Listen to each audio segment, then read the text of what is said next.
L'armée russe annonce la prise de Liman, ouvrant la voie à plusieurs grandes villes du Donbass. En parallèle, Moscou procède à un tir d'essai de missiles hypersoniques dans l'Arctique. Le Real Madrid remporte sa 14e Ligue des Champions face à Liverpool, une finale marquée par des incidents qui ont retardé le coup d'envoi. Le Suédois Ruben Östlund rafle sa 2e Palme d'Or avec son film Sans filtre, une satire des super riches et des excès du capitalisme. L'armée russe a confirmé samedi la conquête de la localité clé de Liman dans l'est de l'Ukraine, un carrefour qui ouvre la route vers les grandes villes de Sloviansk et Kramatorsk. Cette avancée ouvre à Moscou l'accès à des routes et lignes ferroviaires qui enjambent le fleuve Sivierski Donetsk, qui entravait jusqu'à présent la progression russe dans le Donbass.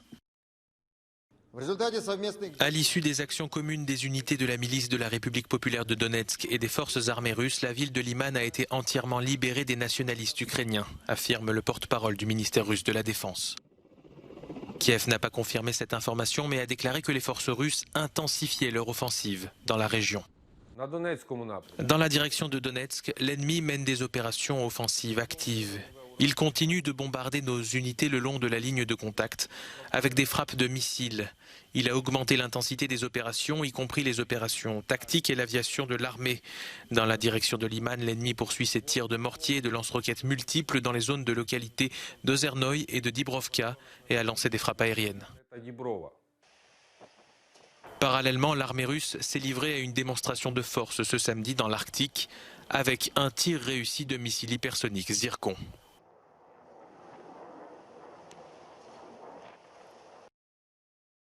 Face à la crise alimentaire qui menace le monde, Moscou réagit enfin.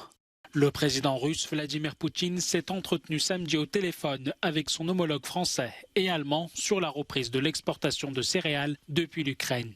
Selon un communiqué du Kremlin, le président russe aurait également confirmé que Moscou restait ouvert à une reprise du dialogue avec Kiev pour régler le conflit armé. Les négociations de paix avec l'Ukraine sont au point mort depuis mars.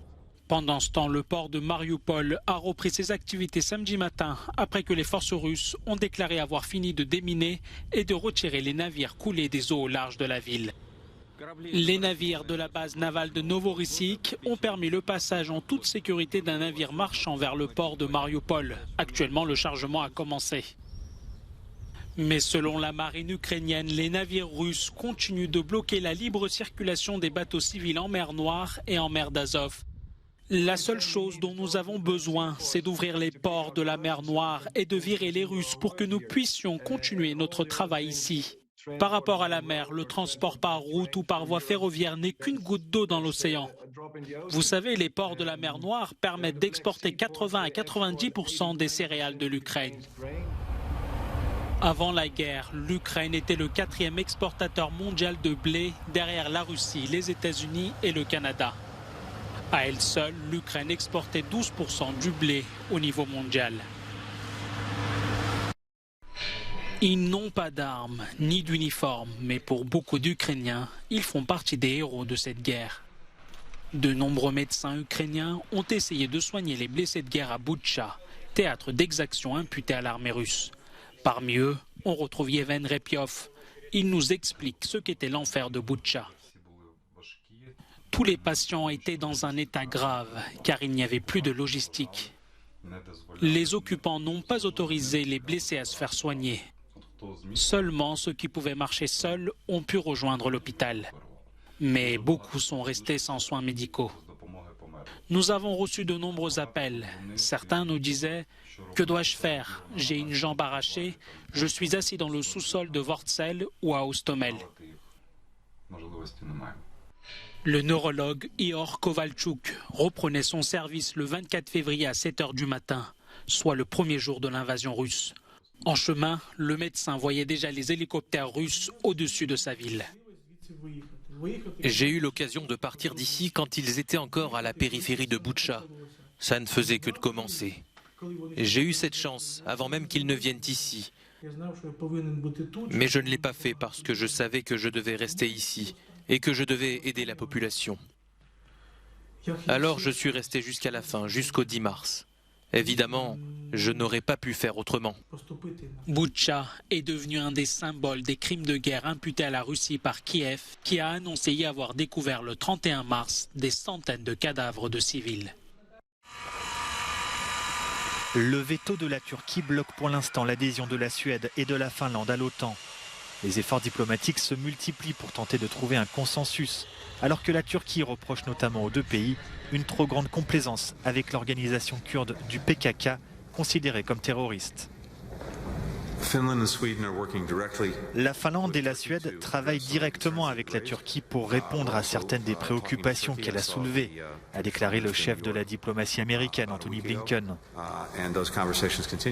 Nous parlons également à la Turquie. J'ai vu le ministre turc des Affaires étrangères à New York il y a environ une semaine et ces conversations se poursuivent. Tout ce que je peux dire, c'est qu'il y a une très forte volonté au sein de l'OTAN d'intégrer la Finlande et la Suède. Et je reste confiant en notre capacité à faire en sorte que les choses avancent rapidement avec les deux pays. Des délégations suédoises et finlandaises se sont rendues à Ankara cette semaine. Mais en Suède, à 4 mois des élections législatives, certaines voix appellent à ne pas céder aux exigences turques. Voilà 2 mois que la ville de Shanghai est soumise à un confinement strict pour tenter de contenir la propagation du Covid-19. D'après les autorités, un retour à la normale est prévu en juin, mais dans certains quartiers, des habitants demandent de pouvoir sortir. Cette décision relève des comités de quartier, ces autorités locales que Pékin a missionnées pour gérer les déplacements des citoyens, ce qui donne lieu à certains échanges tendus. Ici, des résidents échangent avec leur comité de quartier en affirmant que les informations à la télévision avaient annoncé une réouverture. Non, répond le représentant local. En réalité, des zones de prudence ont été définies à Shanghai, c'est-à-dire là où le Covid ne circule quasiment plus et où les citoyens sont théoriquement censés avoir le droit de sortir. Mais dans les faits, les comités de quartier rechignent à accorder des laissez-passer de peur que l'épidémie ne reprenne, car un seul cas suffirait à refermer tout un quartier pendant 2 semaines. Une stratégie zéro Covid qui exaspère la population de Shanghai.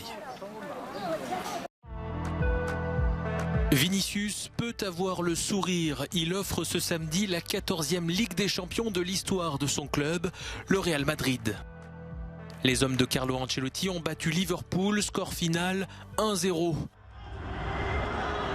Une finale marquée par des incidents avant le match. Le coup d'envoi a dû être retardé de 36 minutes. 5 ans après The Square, le Suédois Ruben Östlund a raflé samedi une 2e palme d'or au 75e Festival de Cannes avec Sans filtre, satire des super riches et du luxe, le film considéré comme le plus divertissant de la compétition. Il raconte l'aventure d'un couple d'influenceurs pendant des vacances qui tournent à la catastrophe, une critique sans concession du capitalisme et de ses excès qui fait entrer Ruben Östlund dans le club très fermé des doubles palmés. Il y a 20 ans, la Belgique a été l'un des premiers pays au monde à légaliser l'euthanasie. Une pratique aujourd'hui de plus en plus acceptée dans le monde médical et au sein de la population. À Bruxelles, le docteur De Crolly a accompagné plus d'une centaine de patients jusqu'au terme de leur vie.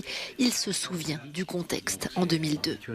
Plusieurs membres éminents, en tout cas des universités catholiques, ont pris position, qui ont manifesté l'idée qu'en fait une loi pouvait être humaniste, même si elle allait peut-être à l'encontre de certaines règles de l'Église qui ne correspondent peut-être plus tout à fait à la société d'aujourd'hui. En 2021, 2700 euthanasies ont été déclarées en Belgique, en majorité pour des patients âgés de 60 à 89 ans. Moi, ce qui me meut, c'est que l'image que je peux garder de maman est une image qui est une belle image, qui est une image d'une femme combative, en fait, ou en tout cas qui va aller vers son destin, mais pas du tout d'une manière... elle n'est pas victime. Nous sommes dans les bonnes conditions, en tout cas. Et j'aimerais sincèrement que d'autres pays emboîtent le pas à la Belgique. En Europe, seuls 3 pays autorisent l'euthanasie en plus de la Belgique, les Pays-Bas, l'Espagne et le Luxembourg. La France, le Danemark, le Portugal ou encore la République tchèque permettent l'abstention thérapeutique. Elle est en revanche strictement interdite en Grèce, en Irlande ou encore en Pologne. En 2014, la Belgique va plus loin et autorise l'euthanasie aux mineurs en phase terminale et qui en font la demande sans limite d'âge. Ce droit, unique au monde, est soumis à l'accord des deux parents et à l'évaluation du discernement de l'enfant.